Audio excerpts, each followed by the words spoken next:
Everything is fine here on Detention Block AA23, a Star Wars podcast. I'm Michael Mudge, joined by Greg Van Beck, and we're here to talk all things State of the Union. Of Star Wars. I'm just kidding. We're not going to dive into the State of the Union. We're not going to talk politics. Granted, politics is very relevant right now with what Bad Batch episodes we just watched, but we're not going to get into Bad Batch today. We're going to save that for probably next week. Allow everyone to catch up on the episodes. Busy times, can't quite get to watching everything. So, I mean, we could talk about Senator Amidala if we want. We can talk any Star Wars politics if we want. That's fine.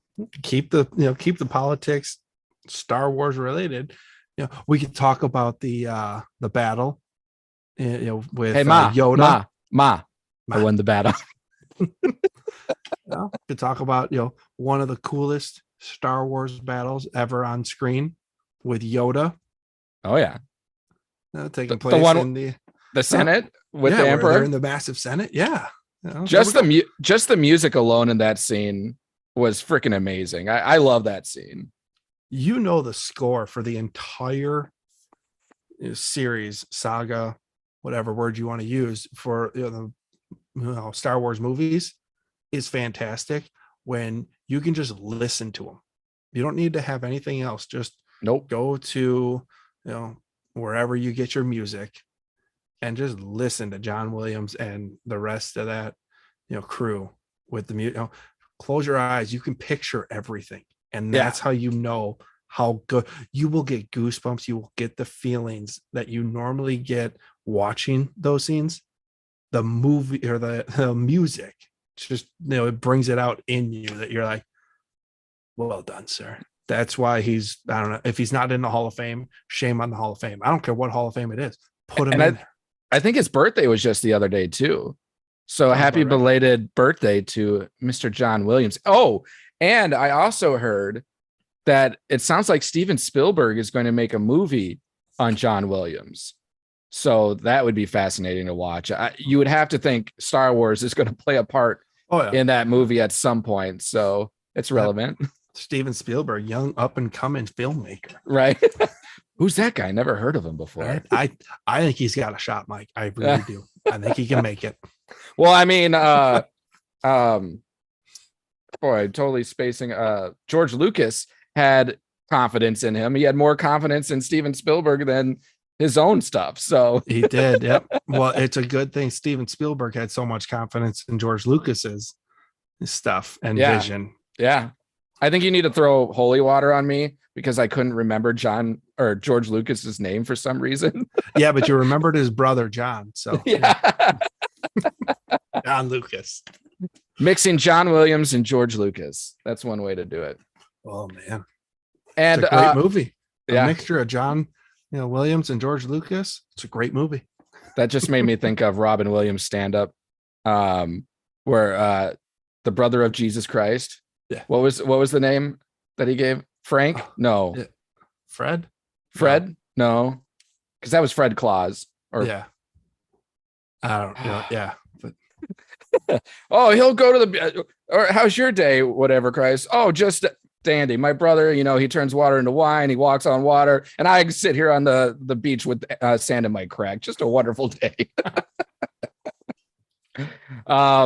Anyways, so we've already done politics. Now we're into religion. So we're doing well right now. We're hitting them all. Right. But just stone unturned. But just to put a little plug in as a reminder, we are live. So come to the YouTube channel, go into the chat, talk to us, send us some questions, send us your thoughts. We'll let you direct the conversation just as much as us. So be a part of our show and we'll be happy to have you. Maybe more. We may let them direct it more. At least then we'll have. Yeah. Sometimes we have a bigger show sheet than other days.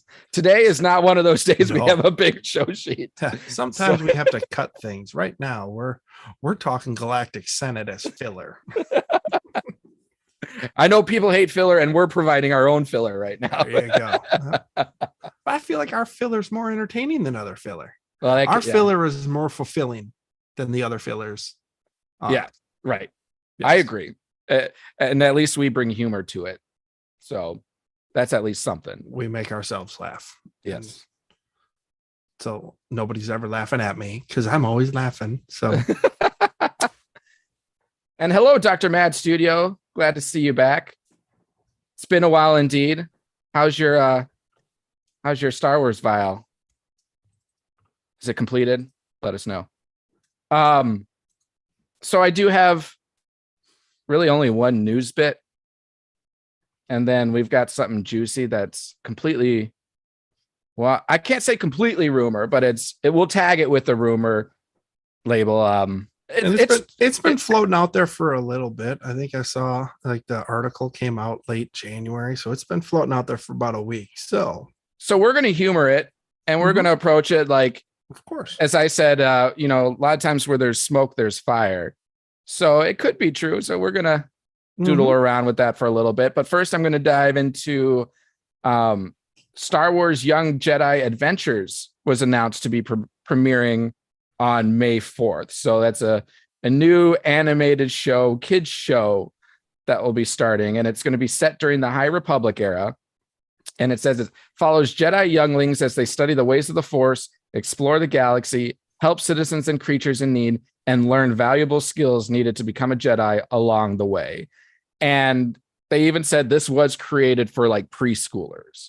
So it's going to be some sort of like educational show along with, being relevant to the Star Wars galaxy and have some stories playing and out there. Sounds like it's made for my daughter.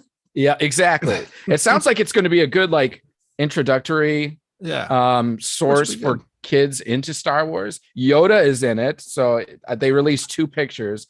Maybe I'll actually, yeah, it would be Yoda. It's going to be a young Yoda. Younger. If it's High Republic time. Yeah. So that will be depending upon when where it takes place within the High Republic. It could be anywhere like 150 years prior, or maybe like 300, who knows? We could see Yoda going through a midlife crisis. Yeah.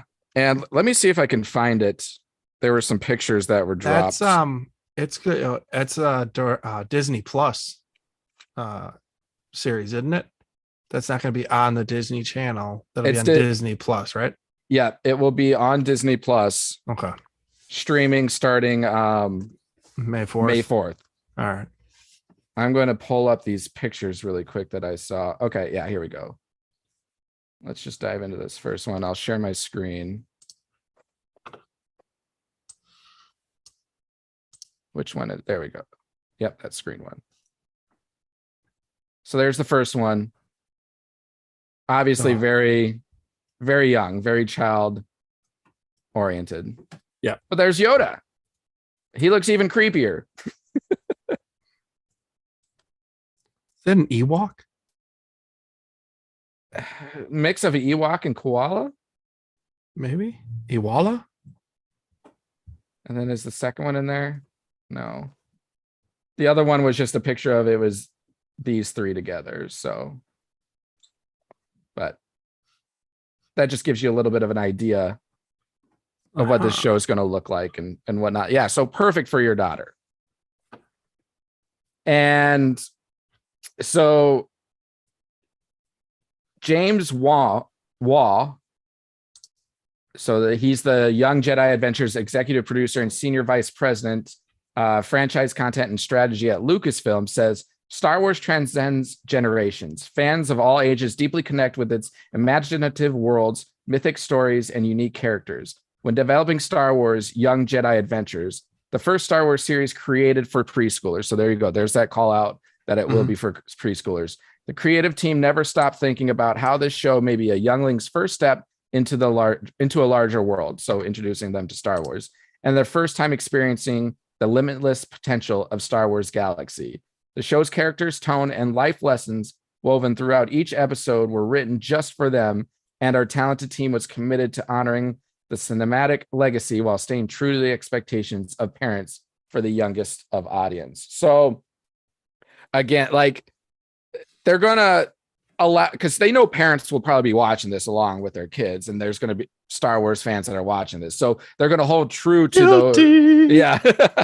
So they're going to hold true to what adults and fans know of Star Wars, while really, orienting this show towards the kids. So like Resistance, that was one that's like, okay, is this going to be for adults and kids? Resistance didn't know what it wanted to be. That was its big problem, was that it was animated and acted like it was for younger kids, but then I thought it felt like it was more like marketed and promoted that it was going to be kind of in line with like the Clone Wars market.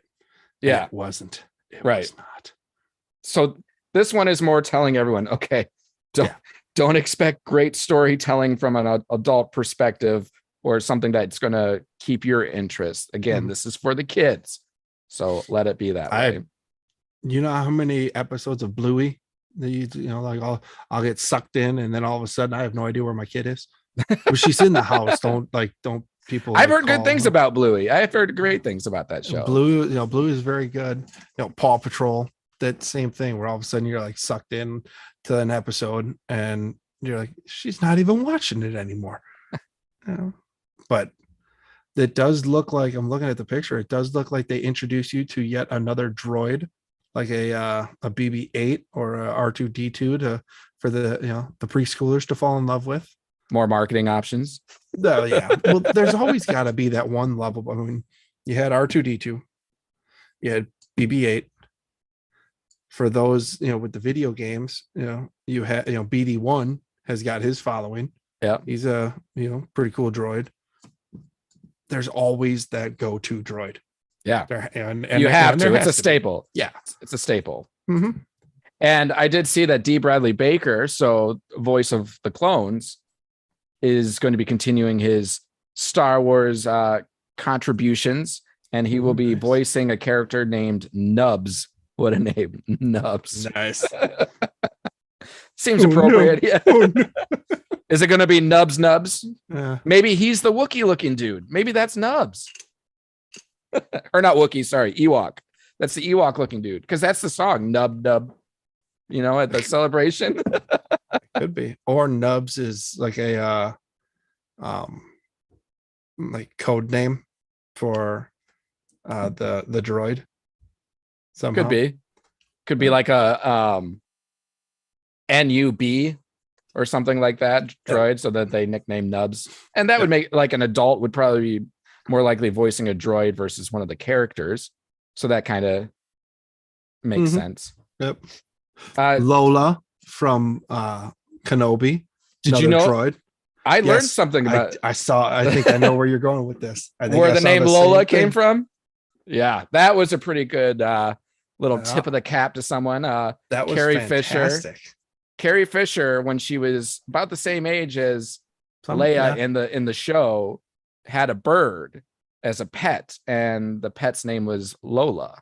So naming that droid Lola was a little bit of homage towards the one and only Princess Leia Organa. Very awesome. Very cool. I love when Star Wars does things like that. That's cool. Did you see the fan? I don't know if it was fan fiction or like what, but like you had Queen Amidala. Like what happened with her? Like with her parents. Like were they in canon? Were they? Are they dead? Or I don't know, because and this brought it up and it got me thinking. But it was Queen Amidala. She's got the twins. She dies. Anakin, obviously everybody knows, and then the twins just get split out, taken to all parts of the galaxy. They have grandparents. Yeah, they have the Amidalas. Yeah, and I know I saw a family tree, and I don't know if this is canon or not, but Padme's parents are announced, and they are Jabal and Rui. That's their names. Naberry is their last name. I'll take your word for it. But I don't know if that is canon or not. I haven't read any books where it talks about a heartbreaking story. Yeah. You've got grandparents that never get to see their grandkids. Yeah. No. Heartbreaking. And lose their daughter, never get to meet the father of the kids. And then never get to meet the kids. Tragic story. There's a lot of tragic stories in Star Wars. They died. That's what I'm thinking. Just gonna go with it. It's less heartbreaking if they're dead. It's heartbreaking. Don't get me wrong. Right. But right. yeah, like at Yeah, least a little bit more closure on the fact. Yeah, That's fair. You can come up with some crazy way that they died that makes you feel really bad, but they died in a heroic way, so they're actually like revered. They didn't die of sadness like Padme did. Maybe it runs in the family. I was gonna say maybe it does. Maybe they died around the same time because that's how they died. Grandkids go, yeah. They were so sad at the death of their daughter that they in turn died. So then there was no other choice. Right. And that's the story we're going with. We're making it canon. Our head canon is that. That's it. Yep. So the whole Amidala tree gone. Cut it out at the base. Maybe it was the tree that Yoda started on fire in was that Last Jedi? Yeah. Maybe it was that. That was the family. That was the family tree. Destroyed it all of it. So I'm just gonna revere back to the chat, back to Dr. Mad Studio. He's talking. He said his vial is all done, and that his friend Terry Cooper, who's a pro at making stuff, or more of a pro at making stuff than he is, he's creating or working on a Star Wars and or cosplay commission. So I'm going to want to see this. I'm going to want to see this. Andor? Yeah, Star Wars and or cosplay. Interesting. He's been posting videos of his process on his YouTube channel. All right, so shout out to Terry for doing this. Well done. Going to have to give this a little look-see. He says he's a fellow Brit. Shout out to the Brits out there. We appreciate your support. And then his full-time job is an illustrator for a publishing company called Candy Jar Books, but he has done a lot of other things. So a little shout out to Candy Bar Books. All right. So should we dive into the juicy stuff? The juice. Yeah, we can dive into that. Okay. So, into the rumor mill. The rumor mill. Yep. And Dr. Matt, as we're talking through this, let us know if you think this is rumor or if you think there's some truth to it. Or if if you have a source that, or if you have a source, right? Let us know. Yeah. One that can verify it. I mean, we'll let them on. Yeah. Mm-hmm. For sure. We'll ask the hard-hitting questions. That's what we're here for. Can I get Jon Favreau's? And so the juicy topic is apparently, again, rumor, there is some tension between a one Kathleen Kennedy and a one Jon Favreau over some things that happened in the past, specifically around Mandalorian type content. So the first little bit was Kathleen Kennedy wanted to bring back Grogu to Mando. So this would have been after go ahead. Jon Favreau had, he had, I believe, like George Lucas had all the movies kind of in his head scripted out. Yep.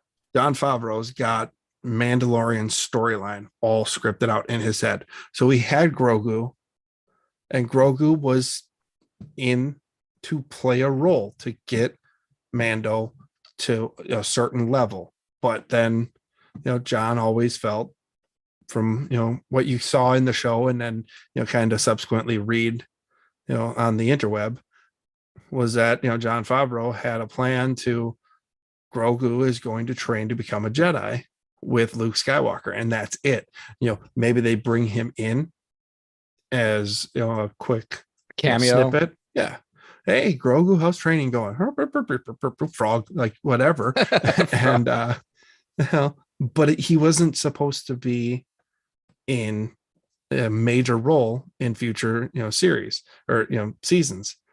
And, so Favreau's got that vision, and Kathleen Kennedy, probably the voice, and there were probably others at Disney look at it going, we can't market a Tin Man.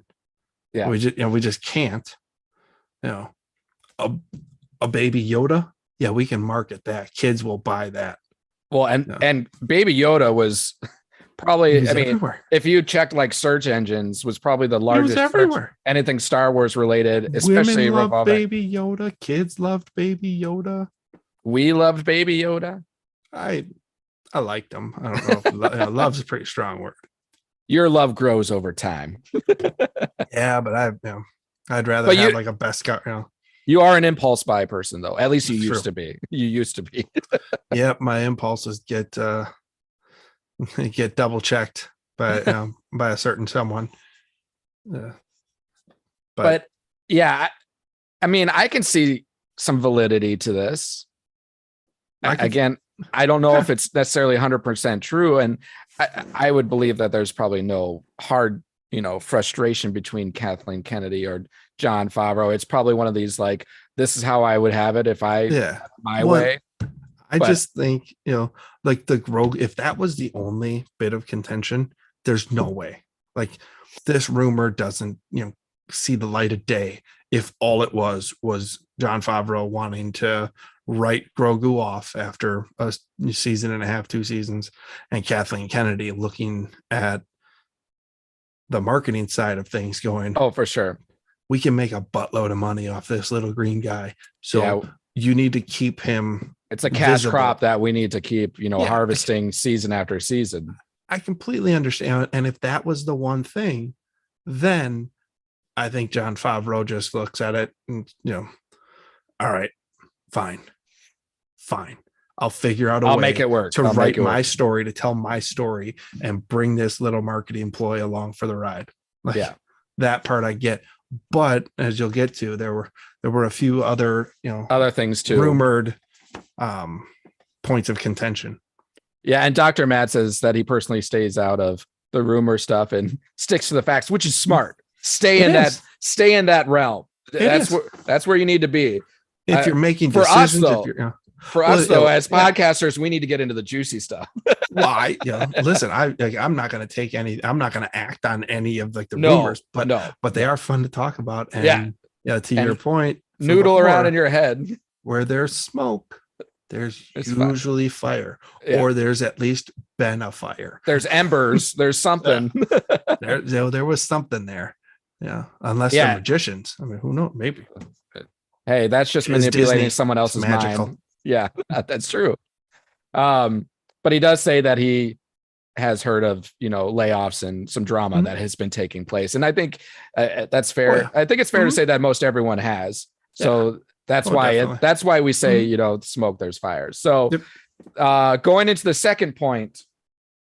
So when the Book of Boba Fett was being produced, Jon Favreau, even though he wasn't really involved in it, right? Because he wasn't, my understanding was that he wasn't really, he's like a consultant he was like there, but it wasn't like he wasn't in the day-to-day aspect of book. I don't believe he was in as much as he was with Mandalorian. Right. But we know that his product was in Book of Boba Fett, meaning Mando. So they were probably, consulting him on some things for sure.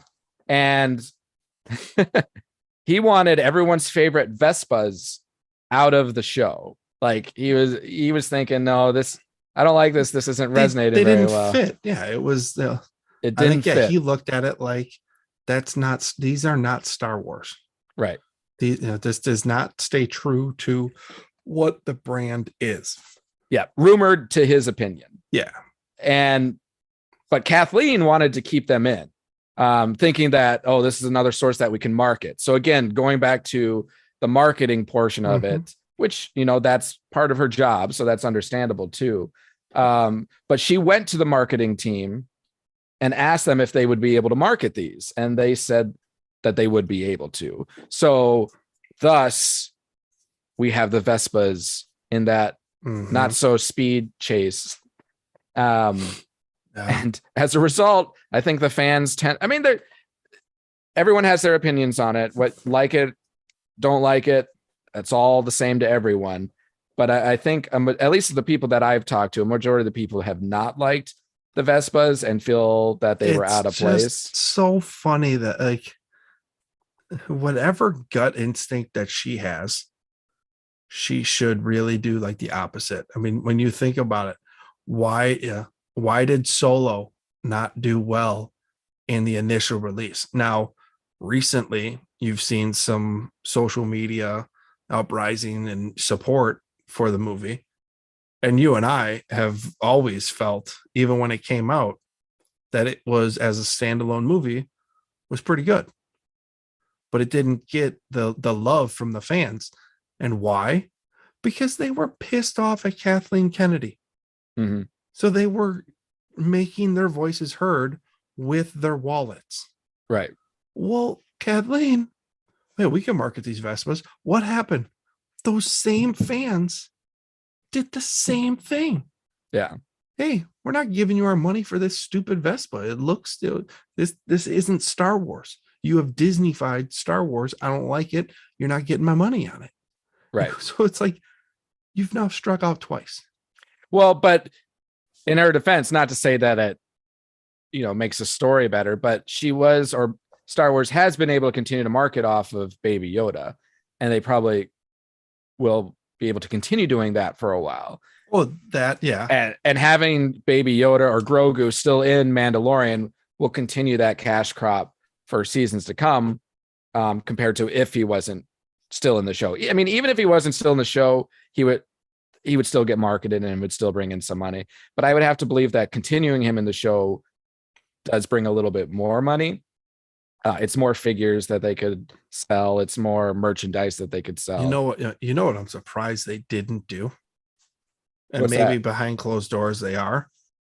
But when Grogu goes off to train with Luke, right? Yep. We already know that Luke, like, you have to believe that during that time frame, that that connects to when Luke had his like training academy that Kylo Ren went through. Yep. So to keep Grogu in the public eye, why not spin off a show? Maybe it's a live action that it feels more like that would tailor itself more to like an animated. Yeah. But why not, Luke Skywalker's training academy, or something along that, where now you have Grogu is still, but now you've got a Disney Plus series and made for kind of kids. You can get some like adult content snuck in there, like some of these animated shows will do. Majority of the content is, I'm thinking, kind of like a SpongeBob, where young kids can watch it, they can find it entertaining, but adults can go, oh, I know what you did there.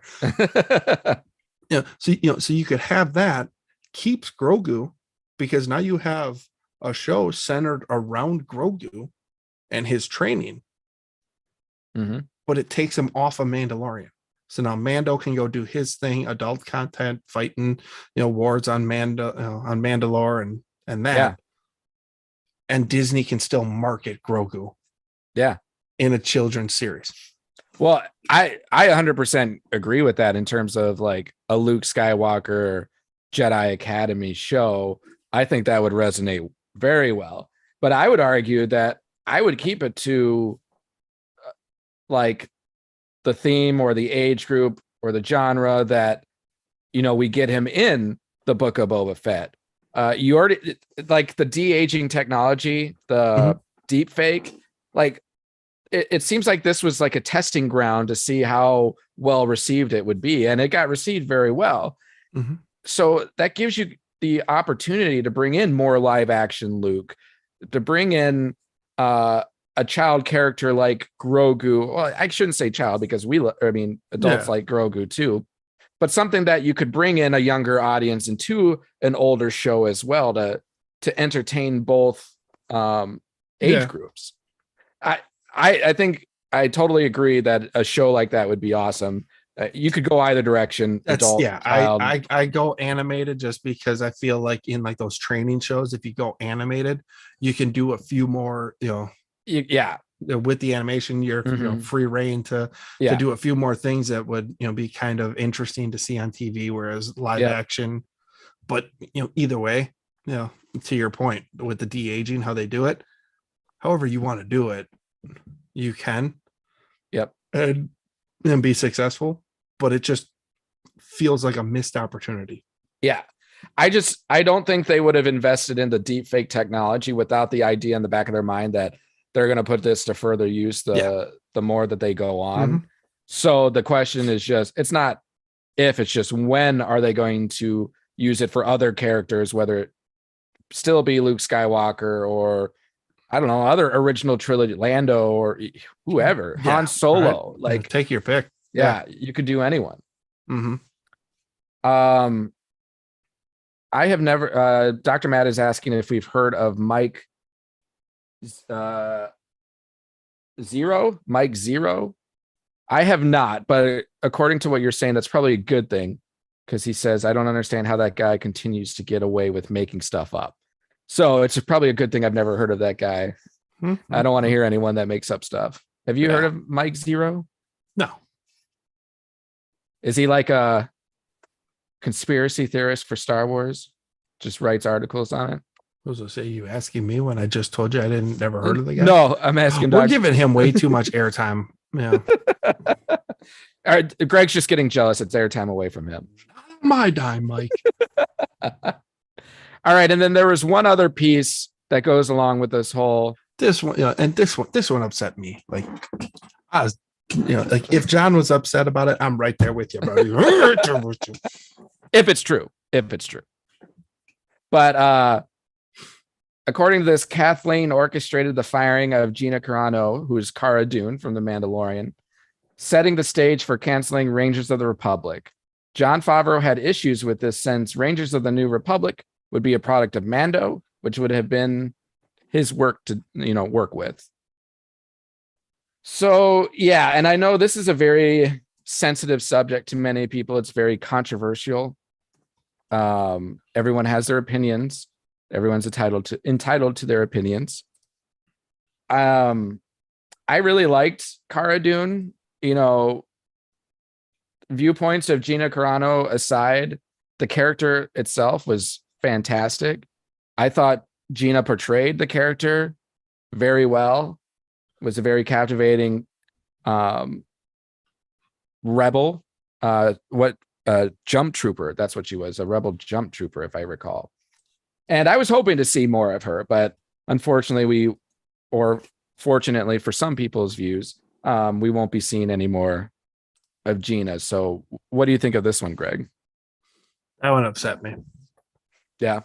Like her firing upset me, and we're gonna steer clear of the political side of it because and I mean you have to touch on it a little bit because that is ultimately what caused it, but we're not going to get into whether whether you agree or disagree with what political stance she took. Was what it was. I just disagree with the firing of her for that. Right. I mean, that seems discriminatory in my mind. And the other part that upsets me on a less serious side of things, but I felt that the show would have been a great avenue to showcase Cobb Vanth more. And Rangers so we lost Republic. that opportunity. We lost that opportunity. So F you, Kathleen. Because he's awesome. Timothy Oliphant. Amazing. Chef kiss. Well, I think I sent out on our Twitter handle not too long ago. I know people are getting to the point where they're sick of Tatooine. Like they want to move on from Tatooine because Star Wars is such an expansive universe of so many different planets and everything. Why do we keep coming back to Tatooine?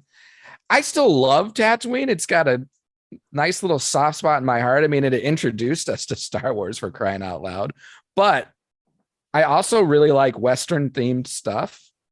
And that Western vibe that you get with like Cobb Vanth, Cad Bane, Boba Fett, and Mando, and like those episodes of either Mandalorian or Book of Boba Fett. Like I love that whole Western vibe. Well, that's what Star Wars was supposed to be. It's like a space Western. That's what the intention was. And it just, it fits so well. I mean, it does what Cowboys versus Aliens has no chance of doing. If you've ever seen that movie with the guy who plays the most recent Bond, right? Isn't he the lead in that? And Harrison Ford's in that too, I think. I believe Harrison Ford, but yeah, Daniel Craig. If he's, I mean, yeah, I think the most recent. I don't think there's been a Bond movie that's come out recently. There's been a lot of talk of it, but this was his last one, right? Daniel Craig's last. Yeah, Bond.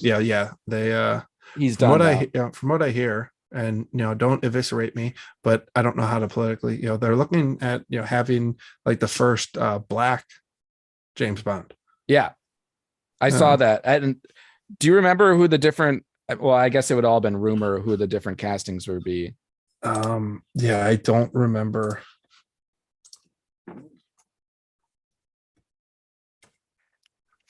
Yeah, I can't remember. I just remember seeing that too.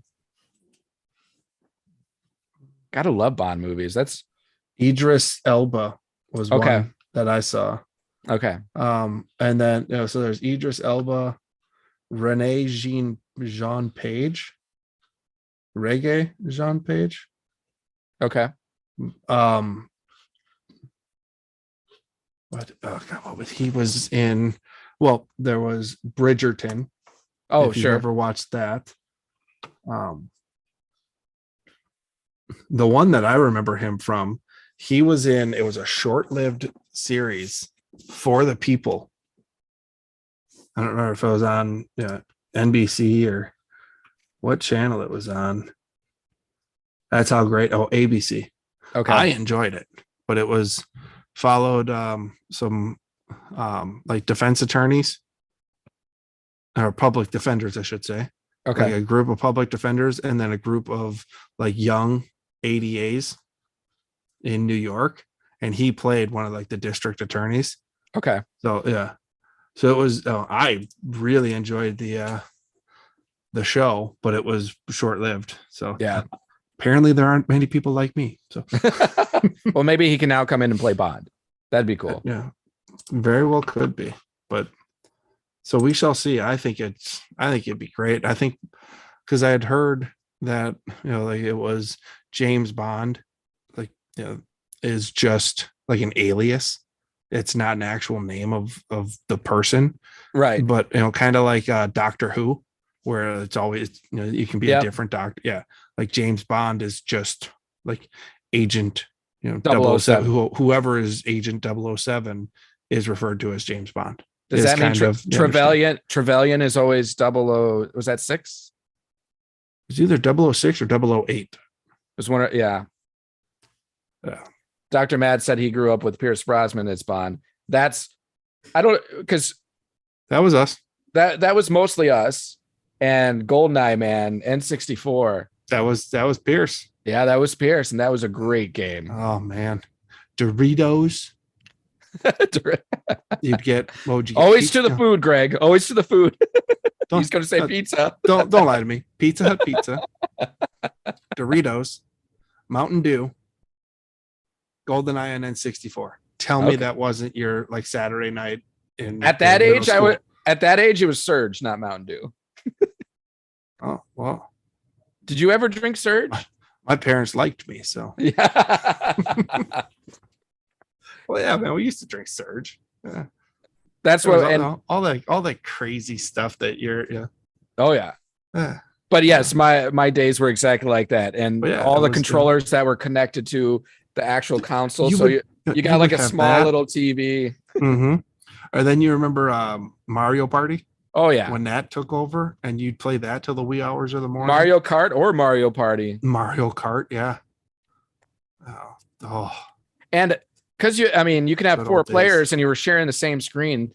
The screen size you got was always like that big, and you had views of everyone else's screen. So that was the worst part about Bond. One, no odd job because he's short and just cheating. Yeah. And then you couldn't really hide because someone else could just look at your portion of the screen and know where you are. Yeah, there was no camping back then because you're like, all right, I know what corner you're in. Yeah, couldn't do that. Coming for you. Yeah. Oh, that was great. Those were the days. The good old days.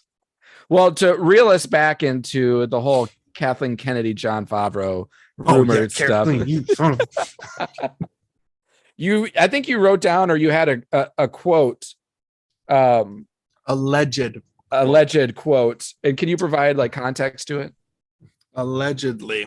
So there's this back and forth, and it allegedly got Jon Favreau to like the brink of like quitting LucasArts or Lucasfilms, and you're just being done, walking away from it all. And so there was an anonymous source, beyond frustrated. So he, walks into Bob Chapek's office, who at the time was, I believe, CEO of Disney. He's since been replaced by Bob Iger, but he goes into Bob Chapek's office, told Chapek, I'm done. I don't care about my contract. You can give it to Kathy and let her hang it on her wall and watch $1 billion franchise burn. According to this source, alleged source, Chapek asked what he could do to make Favreau stay. Favreau responded saying, I get to make Mando season 3 the way I want. No outside influences, especially Kathy. Just that little twist of the dagger at the very end of that. I love the first one. Like, hey, you know what? You give her the keys, and when this $1 billion franchise, this cash cow, comes burning down to the ground, it's on you. Yeah. Talk ultimate mic drop. Ultimate. I mean, Disney's one of the top, it's one of the top businesses in the United States, if not the world. And they're smart. He walks in there to the guy running one of the top businesses and goes, I'm done. You got an idiot in your ranks. I'm out. Mic drop. Well, fantastic. If it happened. If he did, whether I would agree with him or not, which in this case I kind of do. I'm in your camp on this. But man, that's bold. And talk about a show of like loyalty to the franchise. I mean, that's kind of like Henry Cavill with DC or The Witcher, and being like, this needs to be done right. Mm-hmm. And if it's not done right, then I'm out. you know. Well, so I love that, Pat, and that's leadership right there, and that's why I can like trust in people like Dave Filoni and Jon Favreau, Bryce Dallas Howard, like Deborah Chow. Like I trust in these people. But think about it though. If this wasn't rumor, if this legitimately went down and it ended a different way, if Bob Chapek's like, listen, Kathy's in charge, like what she says goes, like, and John walks away from Lucasfilms, from Disney, from it all. Is Dave Filoni still there? Is Bryce Dallas Howard still there? Is Deborah Chow still there? Are any of them still there? Are they going to stay underneath the Kathleen Kennedy regime because of loyalty to Star Wars and their craft and what they're trying to build? Or do they stay with Jon Favreau, show unison and unity, walk out? Now you have Disney with Lucasfilms and none of the creative heads that have made it what it's become over the past handful of years or so. And that is an ultimate game of chicken. Yeah, that's a valid question.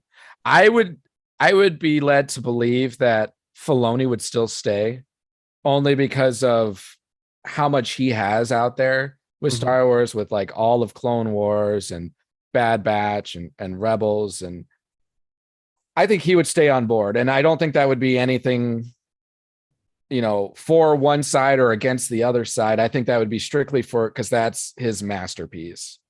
The others, that's a good question, because I think Bryce Dallas Howard, a lot of her being in the Disney and Star Wars franchise has a lot to do with Jon Favreau. So I don't know. That's a good question. Or even even if they don't walk, does Filoni? So I think you're right. I think Filoni does stay, because I think he's he wants to make sure that it doesn't fall apart. Like I Yeah. think like, Yeah. hey John, I understand, I'm with you, but if we both go, then this thing we both love falls apart. So Yeah. I'll gut it out. I can, tolerate her more than you can. So she, I do mainly animation, so she kind of stays out of that. That type of deal. But so I think, but does Filoni threaten to walk? Or at least have some sort of leverage Does into does he give them the sense that, hey, if you let John walk, I might not be too far to follow, knowing that he's probably knowing that it's just a bluff, that he's not gonna fulfill it. Yeah. Does he do that? He could, because he does have a lot of power in Star Wars right now. So Dr. Matt's heading out. Have a good rest of your evening, Dr. Matt. Thanks for joining us. I mean, it is a heck of a rabbit hole that we're down, all based off a rumor, but I feel like we have a tendency to be very negative towards Kathleen Kennedy. Some of it's warranted. It doesn't all go without. But there is, give credit where it's due. And she has done a lot for Star Wars too. I mean, Star Wars is around today as a part of what she's done. She has had, like, Andor. She's a part of Andor. We have to give her credit for that. We have to give her credit for Rebels. That was a Kathleen Kennedy, because she was around when that show came out, right? Because that was the first. That was the first Disney ran animated show. Yeah. Mandalorian is a product of Kathleen Kennedy. So there's a lot that she's done. No, there is, but when it comes to her, it's like she just needs to stay in her lane of what to do. This is kind of like the Jerry Jones of the Dallas Cowboys. Yeah. Like Jerry Jones, like, stay off the on the field stuff. Like, I just leave that to the coaches. One, all right, hey, these Vespas, so we can, don't make a decision to include or exclude something in a movie or the TV series just based on, the marketability. Like, I get it. Yes, this is ultimately, that's what you're looking. They're looking to make money on the marketing side of things. But have you seen some of the things that, like Disney tosses out there with the Star Wars stamp on it and people scoop up? Yep. I was just going to say that real quick. Like, you don't need Vespas. It'll be something else. You don't need to, you don't need to, to include Vespas with the hope that, hey, we can market and sell these. Nobody's going to care about that. I mean, they have like the, I think battery operator, or whatever, like they've got like the little like Land Cruiser that you can get for like the little kids. Like, like what? There's nothing sexy about that Land Cruiser. There's nothing, but a Star Wars fan will get it for their kid because it's available. They can get it. Hey, if a gonk droid freaking can be marketed, then a gonk droid, just like a trash can with legs walking around going gonk, gonk. Like, people love that. Star Wars fans love that. Dude, make a gonk droid trash can, and it would be right by my desk. Yeah. Every time you open it up, throw something away, gonk. You don't need shiny, sparkly, clean looking Vespas on one of the dirtiest, sandiest planets in the galaxy. You don't need to force a marketing strategy down the Star Wars. So make the character, make the piece of equipment make sense. Yep. And Star Wars fans will scoop it up. I mean, think about this. How many, and I know because I'm one of them. I don't have it accessible right now, but down at Disney World and Disneyland at Galaxy's Edge, how many people have those little soda bottles just because they look like thermal detonators? Oh, I would have all of them. I mean, it looks like a thermal detonator, so I'm gonna get it. I'm not even gonna drink the soda. I don't even drink Diet Coke. But gonna dump it out. Detonator looks pretty cool. So but I need the full collection of all the different sodas. so I'm gonna get it. It's a thermal detonator. That's all it, but it looks cool, and you were able to market it. Yep.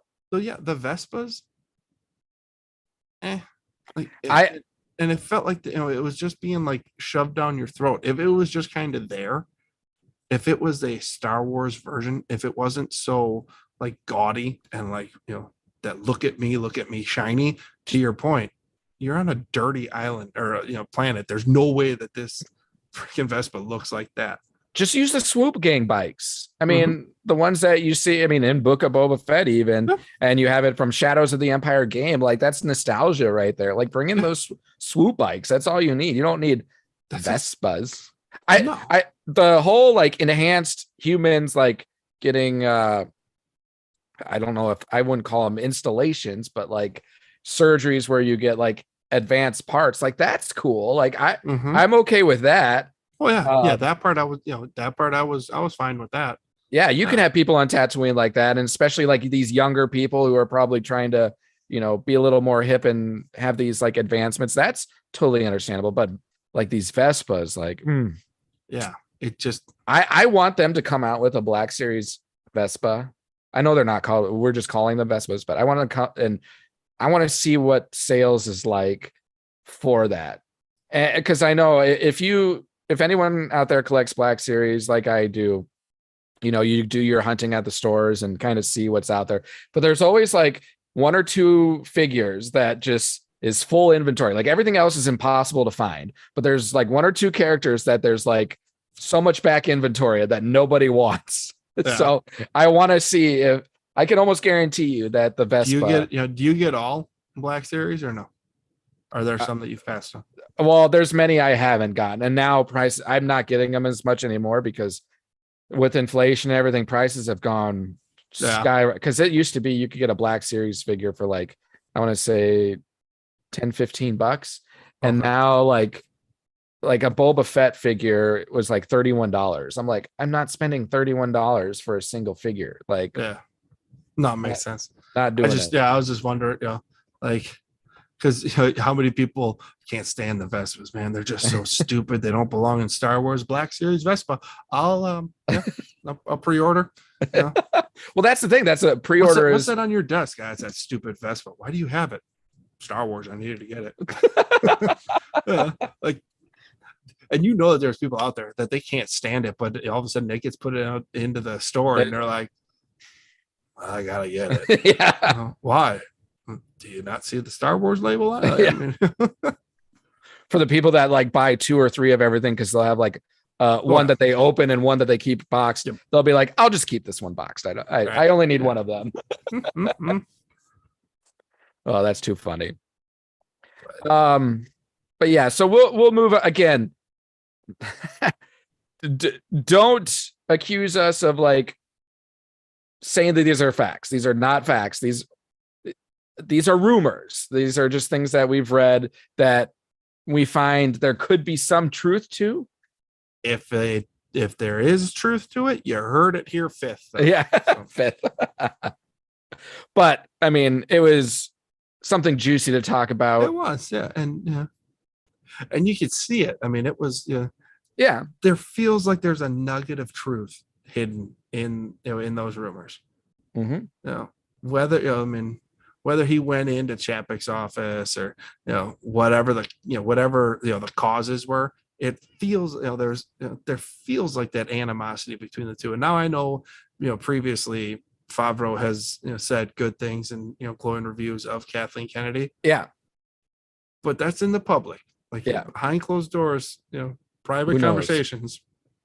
I don't know what they are, but wouldn't surprise me if, because he is so motivated to put out the best Star Wars content and does not want to have to pander to a Disney-fied marketing machine. Yep. I could see Jon Favreau going, you either let me do it my way or I'm hitting the highway. And I think you hit the nail on the head on what we think of this. Like, it wouldn't surprise us that if this were true. No, not at all. All right, so originally we were going to talk Bad Batch, but like I said, we're gonna wait. We're gonna save that for next week. So we'll have 3 episodes at that time to talk through. So if you don't recall, there were 2 episodes released this past week. Episode 7, The Clone Conspiracy, and episode 8, Truth and Consequences. The only thing I will say about these 2 episodes, and kind of from the previous one too, through a lot of what we've talked about, and it seems to be that these episodes just, there's no like coherent story being told. It's like jumping around. It's what was the term? Dysfunctioned almost. Is that how you were describing it? Dysfunctional? Oh, they're like disconnected. Like disconnected. Yeah. I think especially these last 2 episodes, they're bringing to more of a story. And it goes back to a previous episode that we were recording or podcasting on, and I was talking about there was something that I really wanted out of this season.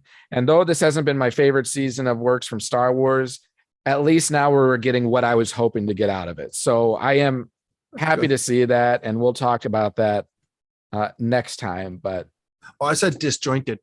That's what it was. Yes, yeah. Disjointed. Word of the day. Knew it started with a D. Dis. And then the final thing that I will plug in, kind of spoke to it a little bit last week. We have the next bracket challenge we want to do. It's going to involve Star Wars video games. There are a lot of participants in this bracket, specifically, I think 40. Were there 40 participants? There were a ton. Yeah. And we're going to get some people going, you missed this one that's on the right. phone. We're not doing phones. Well, maybe we are. I don't know. There might be, I can't remember. There might be one, but we did it based off of a website that's called Ranker. It would rank all these different, specifically Star Wars video games. The only adjustment I made is I grouped in games that were part of like a multiple like game franchise. So for instance, you have multiple Battlefronts. I looped that in as one Battlefront. You've got multiple like X-Wing or not X-Wing. Yeah. X-Wing TIE Fighter, like computer games. I looped them all together as one. So that kind of, slimmed down the participants a little bit. And I feel like that's probably a better way to do it, but there's still a lot of participants. And I think for the first round, when we get to it, we'll just go through either half or maybe even all of the play-in games to get into the first round.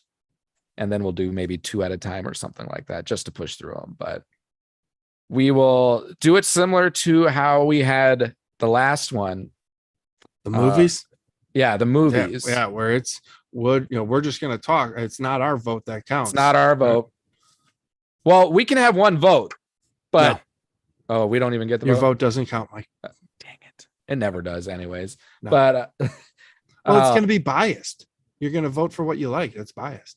Well, that's what everyone's doing. No, I'm going to vote for what my kid tells me to vote for. She can have her point. 1 point to 1. Point. But like, my goodness. With those, the Phantom Menace coming through. Champion. Over Jedi Fallen Order. What? Oh my God. I've never seen it. You just have this argument with your child. Like, how is that possible? Like, you haven't even played them. What? A 16 seed is only being a 1 seed. What? There's no way it's going to happen. You can't triple stamp and double stamp. Well, why'd you pick them? I like the colors. Oh, so you're picking them like a basketball bracket. Crap. Oh, man. Yeah. Why'd you pick that? Well, clearly a tiger is going to beat a Buckeye. Yeah. A Buckeye's just a nut. Like, but yeah, I mean, with the movie ones, we said what was the most inspirational, and we were letting you decide on what inspirational means to you. This one, it's something similar, but what is like your favorite, or which game did you enjoy more in terms of playing them? And if you didn't play them, maybe you played one or not the other, which one do you think is more I don't know how would you want to define that? Because I would have to imagine that not everyone's played every game. So would you I have say not. like, yeah, because I haven't even played all these. Would you say which one do you think fans liked more, or would you say which one do you think plays more a part in the overall Star Wars story? I don't know about I don't Yeah, know because about that's that one. unfair to like racer games. Yeah. And the problem is like which one is more enjoyable? I mean yeah,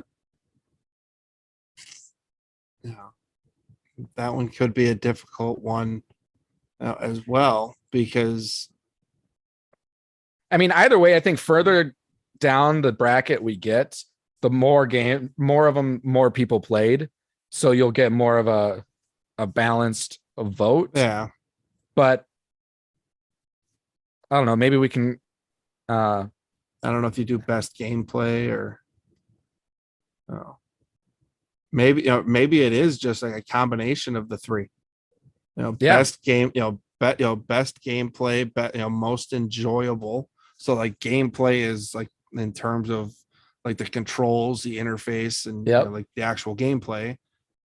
Two is enjoying to play it because the pod racing may be more enjoyable than Lego Star Wars or something. yeah, I mean something or I'm like I go back to because I played it a ton when I was like in middle school with a neighbor, but the old episode 1 where you could do like you could team up and do like the co-op missions. Yeah, and that it's on here. It's on here. Well, yeah, but and that one was fun. But that's the other part is like the gameplay.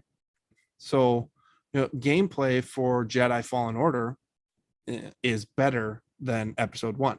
Yeah, but episode 1 for me was very enjoyable because I was playing with a friend, and so there's it was like fond memories. The memories of of playing with a friend and and beating the levels together. Like that part was fun.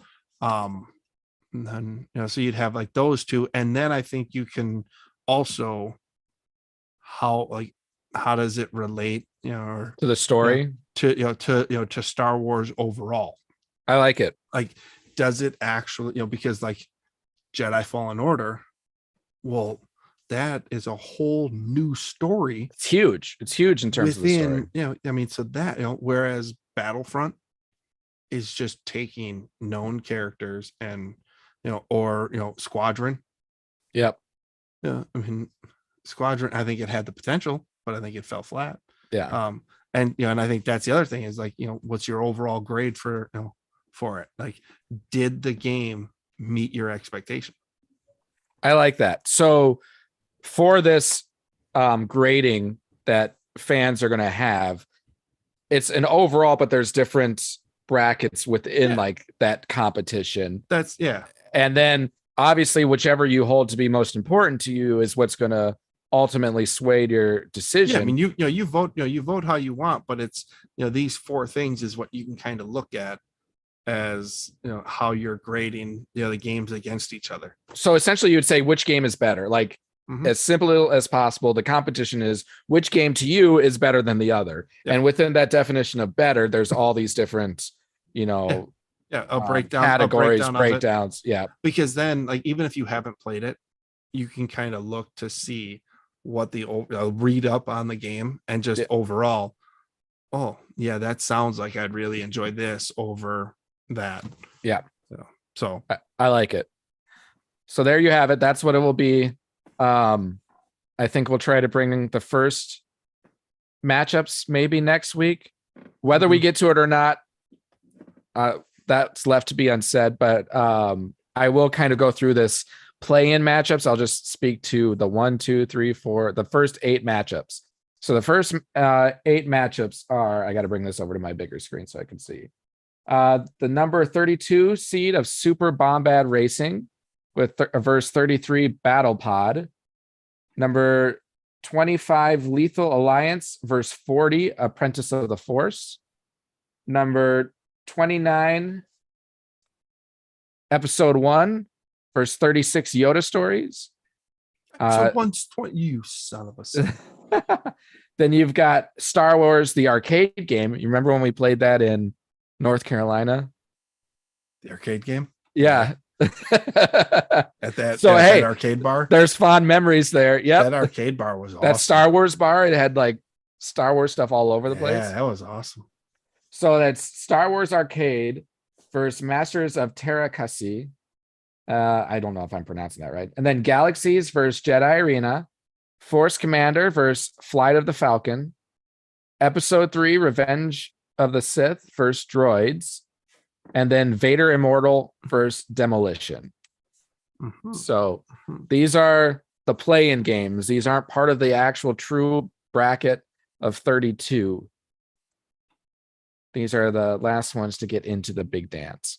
So we will post those onto our socials. We'll allow you.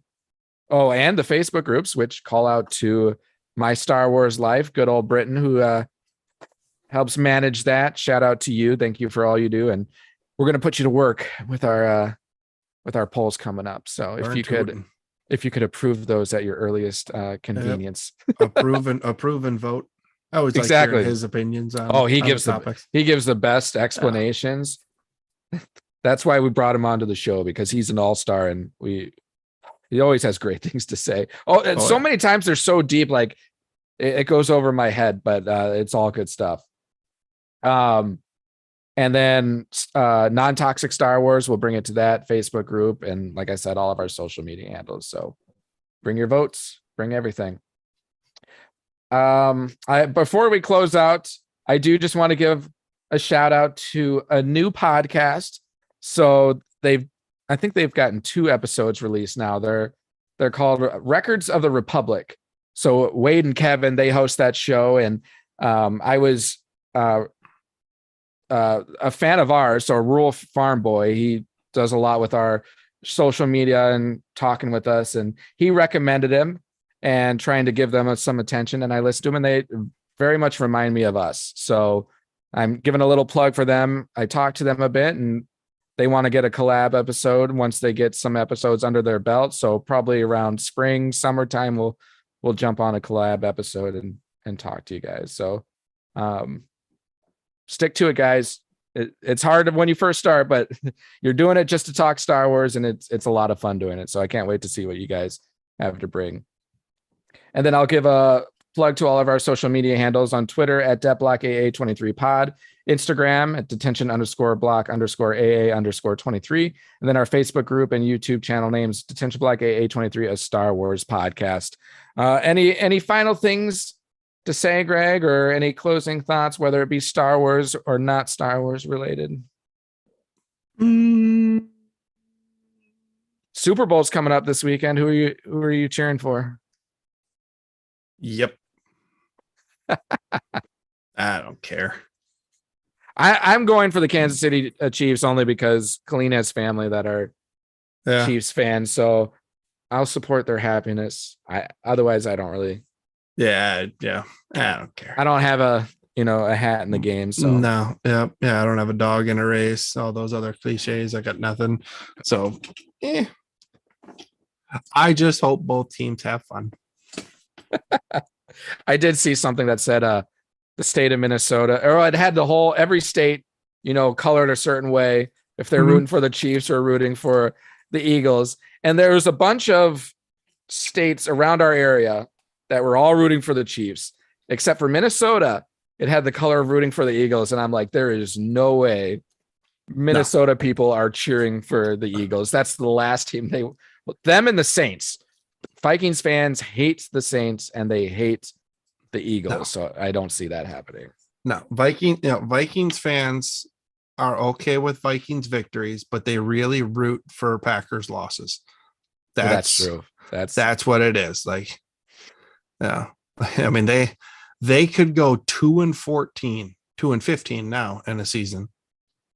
But if their 2 victories are over the Packers, they will walk around chest puffed out like they won the freaking Super Bowl. And it's like, all right. I mean, it's true. Like, okay. To each their own. And I mean, we're friends with a number of Vikings fans. Yeah. Not all of them are bad. No, No. not many are smart when it comes to football. No, just kidding. I mean, Kurt's a good guy. He's a smart guy. He's he understands football well. So yes. So we can talk to him about the Vikings, or we could talk to him about the Packers, and we know the answers or the conversation we're getting is more true versus bias. Yep. So that's what we appreciate. But Vikings fans, they hate the Eagles because the whole NFC Championship game, and then the Vikings lost, and then I mean, let's be honest, Philadelphia fans are brutal. They're one of the toughest fan bases, but they're a tough fan base. But you expect that. Yeah. And they got harassed by Phillies fans because the game was in Minnesota, wasn't it? The championship game? When the NFC because then Philly ended up going that next week, won 2 the weeks, Super Bowl. 2 weeks later. Same difference. Philly won it in Minnesota. It was absolutely hilarious. And but fans were treating them like Eagles fans were treating them terrible. I admit it was terrible, but you expect that. It's like, yeah. So it's Philly fans, man, they threw snowballs at Santa. Now, was Santa drunk? I mean, he wasn't sober. It's subjective. I mean, he wasn't sober. He wouldn't have blown under the limit, let's say, right? No. But it's just funny because they hate Eagles fans because the Eagles fans were mean to them. Yeah.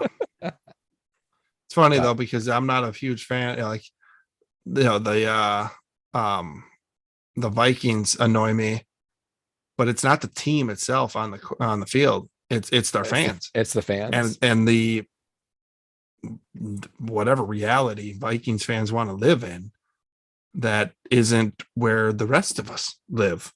Like, that's just annoying.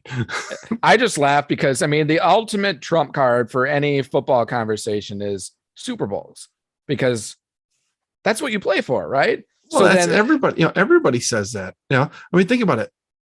LeBron just, passed Kareem for the scoring title. Yeah. People still won't say that he's the GOAT. And I'm not saying that he is. I'm not making a LeBron argument here. He's one of the GOATs in basketball. I mean, the guy's, been doing it for 20 years or so. I mean, and he's still pretty darn good. Yeah. But they won't say he's the GOAT. And they bring up the fact that Michael's got 6 rings and LeBron has three or 4, something like that, but he doesn't have as many. Yep. So it's championships.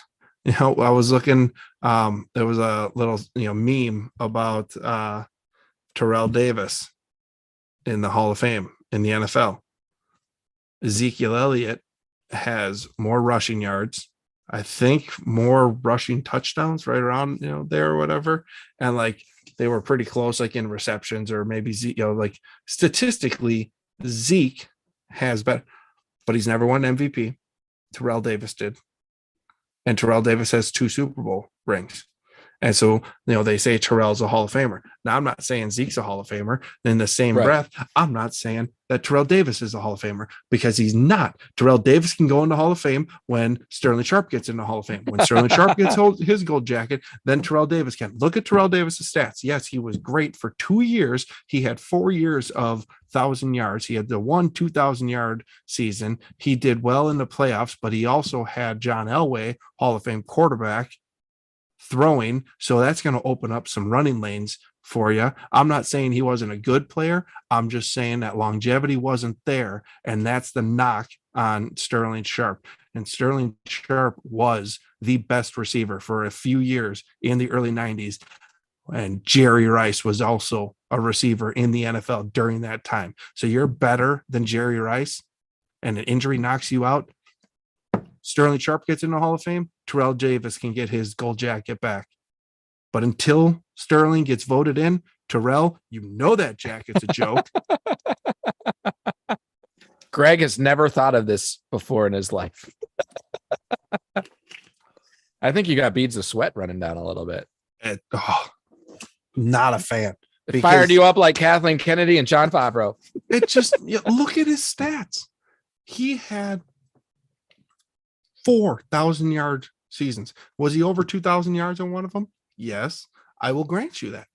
I'm not saying he wasn't very good, but he didn't have the longevity. After that 2,000-yard season, look at his stats.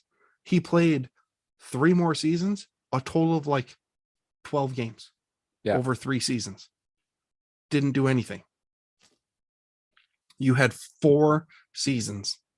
2 of them were really, really good. Some of the best ever at the position for 2 seasons. Yep. Do you know how many people have done that in the NFL? Had 2 seasons of being like putting up the best ever stats. They're not in the Hall of Fame. Right. You got 2 Super Bowl rings. One, you got the MVP for, but John Elway, the Packers pissed it away. And that's part of the reason why I can't stand Terrell Davis. But he's not a Hall of Famer. Right. But we'll segue off of that one. But I think what the point was that whenever a Packer fan alludes to the number of championships or Super Bowls that the Packers have won, the Vikings fans' response is, "Oh, you always talk about Super Bowls." Well, isn't that what everyone's going for? What other measurement of a good team do you want? Well, do you want wins? Because the Packers have the most wins in the history of the NFL. We just surpassed the Bears, right, this year on that. Yep. I mean, division titles, grant you, Minnesota has more because of the teams in the 70s. And, I think they were very good. But I think the Vikings have won more games overall since they've been in the league.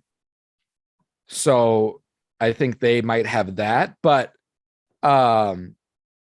ultimately it comes down to championships. That's what you play for. And that's like, if you want to bring it to show that, like, I'm not being biased towards that, I would say the same thing if you're comparing Aaron Rodgers to Tom Brady.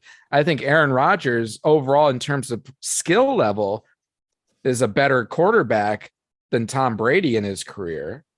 But Aaron Rodgers has nowhere near the championships or the rings that Tom Brady does. So Tom Brady will be known as the GOAT for quarterback because he's a great quarterback and because he has the championships to back that up. Would you agree with that? Yeah. See? So us Packer fans aren't biased. The Packers have more victories than the Vikings since they do since 1960. How close is it?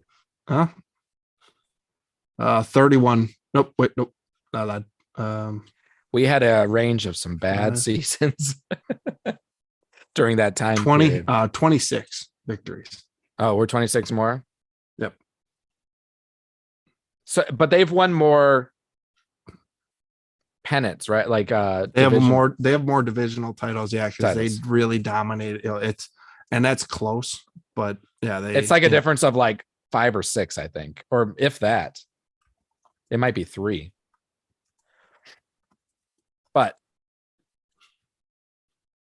either way, they've won 21 division titles. Okay.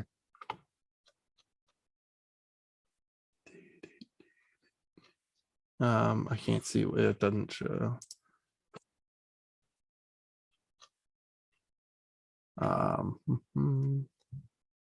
We're very passionate about this division title. So division titles, playoff berths, and this is they have more playoff berths. Yeah, they have 30 playoff berths. Well, I think we went like Packers, what 25. I think we had like 25 years where we made it once. Yeah, I mean there was the Packers during like the 70s and 80s. They didn't do anything, and the Vikings were always in. Yeah. Division titles. The Vikings have 20. Which this must be. I think this is a little old. Because I think they just won their 21st this year. Yeah. But so 20. We'll give them 21 for the Vikings, 18 for the Packers, 11 for the Bears, 3 for the Lions. Which we'll be done with that one. NFC championships. You have we the have Vikings have one NFC championship. That doesn't make that doesn't make sense. Well, they won before the Super Bowls were around. They've won No, they went to 4 Super Bowls. Oh, you're right. Duh. So that I don't know how that's going, but either way, the Packers have 13 and 4 Super Bowl titles. Yep. So with 4 out of 5 appearances. Yeah. So we're batting 800. Yeah, and the one is a Terrell Davis, that the cheapskate, non-Hall of Famer. That was so Elway could get a ring. It was fixed. Yeah. It was fixed. No, it was ridiculous. He was supposed to retire then. And then when he didn't, they're like, oh, crap, now we got to give it to him. They didn't even give it to him over the Falcons. They were just better than the Falcons. Do you think the Packers will win a Super Bowl before the Vikings do? Yes. And then we'll end with that. I agree. I think so. There's something to a program, and unfortunately, because I'm a Minnesota Gopher fan, there's something true to like Minnesota sports. It's just like they have a couple World Series. They have 2 of them with Kirby Puckett for the Twins. Mm-hmm. And I think 1 NBA championship. I don't even think that. They got a good WNBA team. They do, the Lynx. Yeah, give credit where credit is due. And Gopher hockey team is usually pretty good, but everything else in Minnesota sports is pretty bad. And this is my favorite. So I am a big college basketball fan, and I know Greg is too. We have a guys trip that we go on once a year where we're usually going to a basketball game, which we are going to Nashville this year. I don't know if we're going to go to we might go to a Commanders basketball game, probably a baseball game. Commodores. Or what did I say? Commanders? Thinking Washington. Commodores. And where I totally lost my train of thought. Damn it, Greg. I don't know, basketball game. Oh, yes. Okay. So I'm a Gopher basketball fan. And the Gophers just set a record for the largest margin of defeat in a Big Ten matchup. And this was in their last game. And they tied a record that they just set the game before. So we set a record in the largest defeat in a Big Ten game. And then the next game, we tied that record. There you go. Well done. Go Gophers. Sky-U-Ma. Mm-hmm. Anyways, we've talked long enough about sports, but at least it's at the end of the podcast. So that's right. We've got the Star Wars attention for enough time, but we're passionate about sports, so it's okay. But with that, we will close out. Thanks for tuning in to us today. Thanks for listening to what we have to say, and have a great rest of your day, rest of your week. Again, hit us up on our socials, bring us your insight, opinions, all of that. Downloads, likes, follows, subscriptions, ratings, 5-star ratings goes a long way for us. So anything you can do, we greatly appreciate. And like I said, check out that Records of Republic podcast, give them a listen, and look forward to talking with them in a collab episode coming up. All right. So with that, we will close out. I am Michael Mudge, joined by Greg Van Beck. We are Detention Block AA23, a Star Wars podcast. And as always, may the Force be with you.